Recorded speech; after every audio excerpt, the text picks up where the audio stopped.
तो ये एजाज सारी जी, बातें जो है ये ये किसी बताइएगा कि ये तो हम देख रहे हैं कि एक तनाव है, ठीक है ना, लेकिन उसको अगर ठीक करना है इस्टेब्लिशमेंट के साथ, इमरान खान के जो ताल्लुकात हैं, तो आज भी हमने सुना फवाद चौधरी ने बाकायदा अपील की आर्मी चीफ से कि ज़रा हम पे भी नज़र करम करें, लेकिन उस तरफ से क्या अभी तक कोई रिस्पांस नहीं है या कोई प्री कंडीशंस हैं कि आप अपना लहजा सही करें, कुछ है इस बारे में आप क्या बता पाएंगे?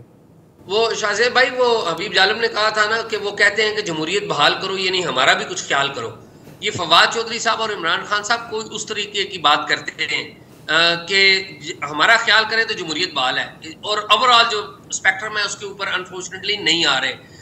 जो इस्टेब्लिशमेंट की डिमांड है वो क्या डिमांड है? दो तीन बातें उनकी बड़ी मोटी सी। उनकी मोटी सी डिमांड नंबर 1 ये है कि फॉर्मर जो चीफ है उनके ऊपर और इंस्टीट्यूशंस के अंदर जो बैठे ऑफिसर्स हैं उनके ऊपर तनकीद बंद कर दें, नंबर 1।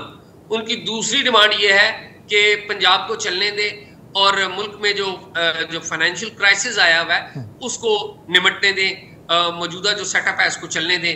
उनकी जो तीसरी बात ये है वो ये कहते हैं कि हम एपॉलिटिकल हो चुके हुए हैं, हमें सियासत के अंदर मत घसीटें और हमें बार बार इस बात पे पुश ना करें कि हम ए पार्टी की हमायत करें या बी पार्टी की हमायत करें, हम हुकूमत की हमायत करें, तो लेट अस डू दिस। तो बेसिकली उनकी ये 3 बातें बिल्कुल हैं। ठीक है। तो ये वही 3 बातें जो खान साहब की जो पॉलिटिकल हाँ, जो तरजीहात हैं हाँ। या पॉलिटिकल जरूरियात हैं उनसे मुताबिक